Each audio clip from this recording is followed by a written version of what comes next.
अजान के लफ्ज़ी मायने है खबरदार करना, इत्तला देना या ऐलान करना। दीन इस्लाम में अजान नमाज के लिए पुकारने को कहते हैं, लेकिन दुनिया के सभी मज़ाहिब में अजान का तस्वुर कहीं ना कहीं पाया जाता है और इसके अलग अलग और मुख्तलिफ तरीके मौजूद हैं। अजान से मुराद वो मखसूस कलिमात हैं जिनके जरिए लोगों को इत्तला दी जाती है कि नमाज का वक्त हो चुका है। और सब ही इब्राहिमी मज़ाहिब के अंदर किसी न किसी तरीके से अजान और नमाज का तस्वुर कहीं ना कहीं पाया जाता है।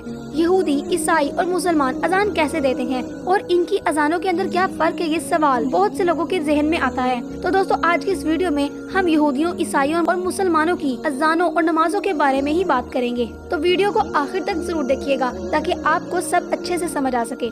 दोस्तों, मेरा नाम है महानूर और आप देख रहे हैं फैक्ट WYK। अगर आपने अभी तक इस चैनल को सब्सक्राइब नहीं किया तो इसको सब्सक्राइब और बेल के आइकन को प्रेस कर दें ताकि आपको नई आने वाली वीडियोस की अपडेट मिल सके।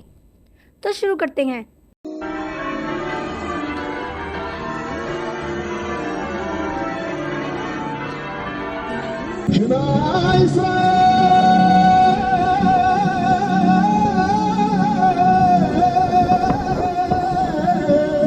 दोस्तों, सन 1 हिजरी में हजरत मोहम्मद मुस्तफ़ा सल्लल्लाहु अलैहि वसल्लम ने मक्का से मदीना मुनव्वरा की तरफ हिजरत की और मस्जिद नबी की तामीर हुई।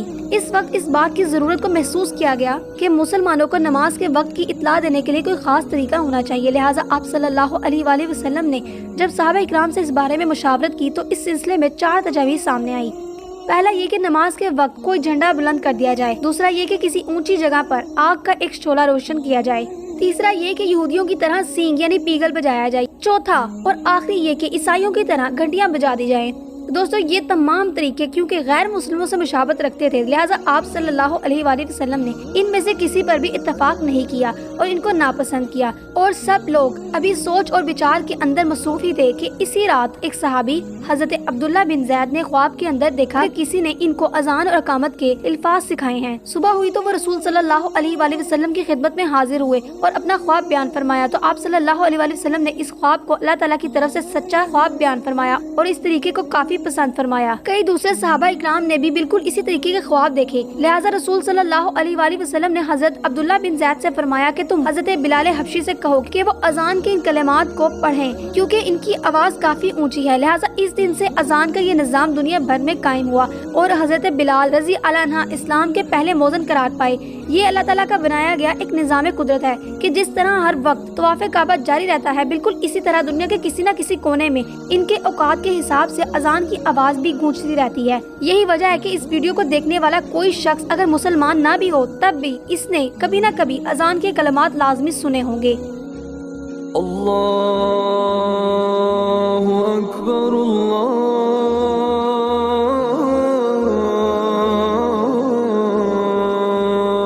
अकबर, अल्लाहु अकबर, अल्लाहु अकबर। अशहदु अन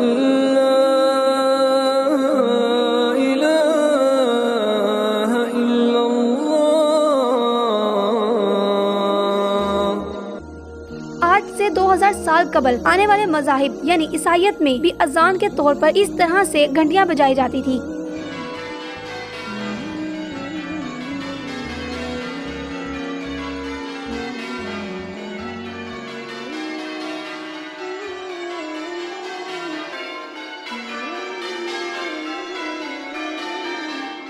जिसके जरिए से लोगों को चर्च आने की दावत दी जाती थी। लेकिन क्या आप जानते हैं कि यहूदी अपनी अजान कैसे देते हैं?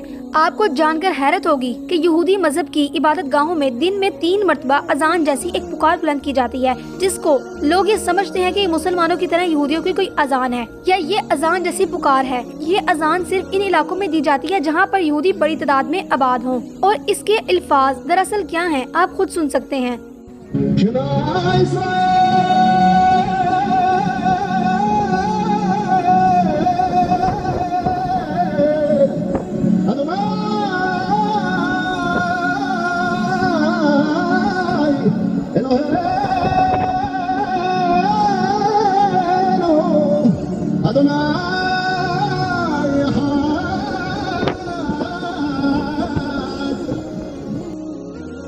यहूदियों की ये पुकार और मुसलमानों की तरह कोई अजान नहीं है, बल्कि ये एक तरह के दुआया कलिमात हैं जो कि यहूदी दिन में 3 मरतबा पढ़ते हैं। और ये अल्फाज तौरात की किताब इस्तिस्ना के बाब नंबर 6 के अंदर मौजूद है, जिसका मतलब कुछ इस तरह से है कि सुन लो ए इसराइल, तुम्हारा रब एक अल्लाह है जिसको यहूदी कौम एलोहम कहते हैं। और बिल्कुल इस तरह के ही अल्फाज मुसलमानों की नमाज के भी हैं। और अगर देखा जाए तो इन दोनों के अंदर काफी हद तक मुशावत पाई जाती है, जबकि क्रिश्चियन लोग अजान के तौर पर सिर्फ घंटियां बजाने का ही इस्तेमाल करते हैं। इसके अलावा अगर हम तीनों मज़ाहिब की नमाजों के तरीके के बारे में बात करें तो जिस तरह से मुसलमान नमाज अदा करते हैं, यहूदियों की नमाज का तरीका भी इससे काफी हद तक मिलता जुलता है। और ईसाईयत में भी बिल्कुल मुसलमानों की तरह ही नमाजें अदा की जाती हैं, जिनकी नमाजों के तरीके आप अपनी स्क्रीन पर देख सकते हैं।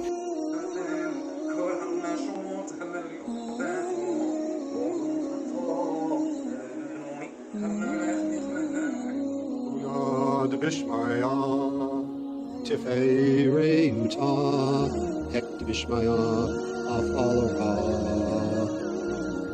O Akmana, the Mistaya. और ये सब इस बात का सबूत है कि यहूदी हो, क्रिश्चियन हो या मुसलमान, इन सब का खुदा सिर्फ एक ही है। और इनके पैगाम यानी तौरात, अंजील, जबूर और कुरान पाक का लिखने वाला भी सिर्फ एक ही है। ये तमाम किताबें अल्लाह ताला की तरफ से नाजिल की गई, जिनमें से पहले की किताबों को तो लोगों ने बदल डाला और मौजूदा दौर में सिर्फ कुरान मजीद ही अपनी असल हालत के अंदर मौजूद है। तो दोस्तों, उम्मीद है कि आपको आज की वीडियो पसंद आई होगी और ये आपके लिए काफी इन्फॉर्मेटिव भी रही होगी। तो इसको लाइक करके शेयर जरूर कीजिएगा।